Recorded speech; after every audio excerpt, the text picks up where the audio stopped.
Hi everyone, आज के video में हम त्रिकटु के बारे में बात करेंगे। त्रिकटु एक और आयुर्वेद का एक ऐसा कंपोजिशन है जो कि यूनिवर्सल चलता है, इसमें कभी कोई चेंज नहीं मिलेगा। यदि कोई त्रिकटु बोलता है तो इसका एक ही मतलब होता है। तो ये त्रिकटु मेडिसिन क्या है, इसमें क्या कंपोजिशन होते हैं और कैसे इसका इस्तेमाल करना है, इन सारी चीज़ों के बारे में आज के वीडियो में हम बात करेंगे। देखिए, त्रिकटु बहुत ही सिंपल सी मेडिसिन है, आप घर पर बना सकते हो बहुत ही ईजिली। इसमें 3 चीज़ें डलती हैं: सौंठ, मरीच, पिप्पली। सौंठ ड्राई जिंजर का जो पाउडर होता है, अदरक, शुंठी, सौंठ जिसको कहा जाता है। मरीच मतलब काली मिर्च जो आप यूज़ करते हो, काली मिर्च घर में, वो काली मिर्च का पाउडर। और पिप्पली मतलब पिप्पली एक मेडिसिन है, मुझे नहीं पता, इसको अलग अलग लैंग्वेज में अलग अलग चीज़ कहा जाता है।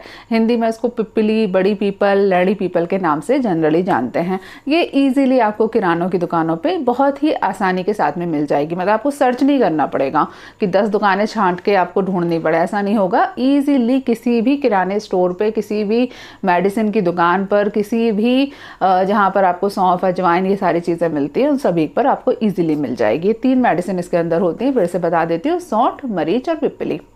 ये 3 मेडिसिन को जब समान मात्रा में, इक्वल अमाउंट में मिलाया जाता है तो बनता है त्रिकटु।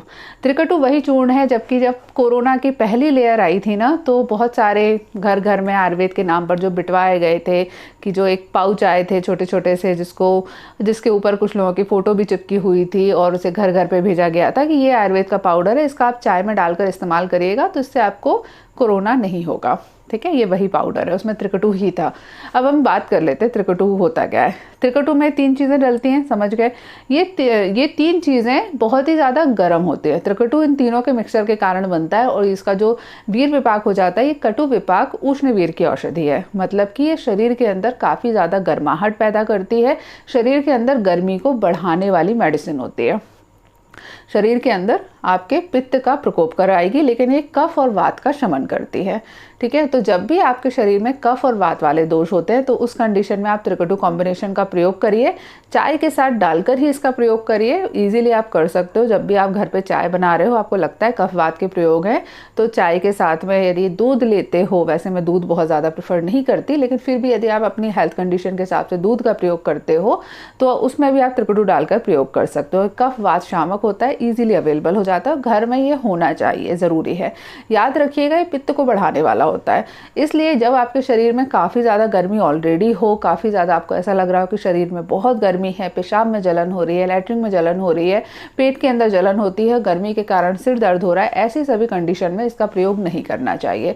एक स्पेसिफिक कंडीशन में आपको बता देती हूँ। अभी जैसे बारिश का सीज़न आने लगा है, तो हर कोई जब भी बारिश में भीग जाता है, तो जनरली हमारे यहाँ पर होता है, इंडियंस घर में अक्सर ऐसा होता है कि जैसे ही कोई बारिश में भीग कर आए तो हमसे गरम गरम अदरक वाली चाय पिलाते हैं। तो इस प्रकार की चाय में आप त्रिकटु का प्रयोग करेंगे तो और ज़्यादा फायदा होगा, लेकिन मात्रा कम रखना।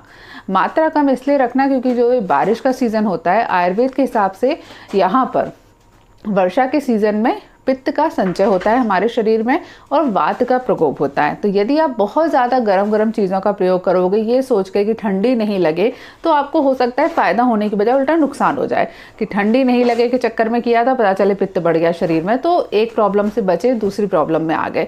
ये नहीं करना है। बहुत ही अल्प मात्रा में आपको इस प्रकार की मेडिसिन का प्रयोग करना है।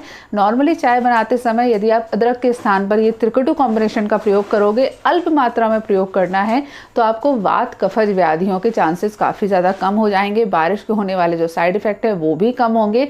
मात्रा कम रखना, इस चीज़ का बहुत ही स्पेसिफिकली ध्यान रखना। यदि आपको बुखार है, बारिश के कारण, भीगने के कारण आपको बुखार आने लगे, उस कंडीशन में भी आप त्रिकटु का प्रयोग बहुत ही आसानी के साथ में कर सकते हो। त्रिकटु का प्रयोग करने से स्वेटिंग होती है, पसीना आता है। तो जब कभी भी इस प्रकार का फीवर होता है कि सब शरीर से टूट नहीं रहा होता है, मतलब शरीर में अंदर ही अंदर टूटन मचती है, बुखार जाता नहीं है, पूरे दिन बना रहता है और जी मिचलाता रहता है, इस प्रकार का जो फीवर होता है, जैसे आयुर्वेद में अस्थिगत ज्वर कहा जाता है, मतलब जो इंटरनल फीवर होता है, ऐसी कंडीशन में यदि आप त्रिकटु का प्रयोग करते हो तो उससे आपको स्वेटिंग होना चालू हो जाती है, शरीर के अंदर पसीना निकलना चालू हो जाता है और शरीर के अंदर लघुता आती है। जो बुखार है, इंटरनल फीवर है, वो कम हो जाता है, वो टूट जाता है। तो इन 2 कंडीशन में आपको इसका प्रयोग करना है। फिर से बोल देती हूँ, ये पित्त को बढ़ाने वाला होता है, इसलिए ज़्यादा मात्रा में कभी भी प्रयोग नहीं करना है। ठीक है, हमेशा ध्यान रखना, कम मात्रा में प्रयोग करना है। और यदि आपको ऑलरेडी पित्तज व्याधियाँ हैं तो उस कंडीशन में आपको प्रयोग नहीं करना है। चलिए, आज के इस वीडियो में इतना ही। नेक्स्ट वीडियो में आपसे मुलाकात होगी, तब तक के लिए stay healthy and be happy. Good bye.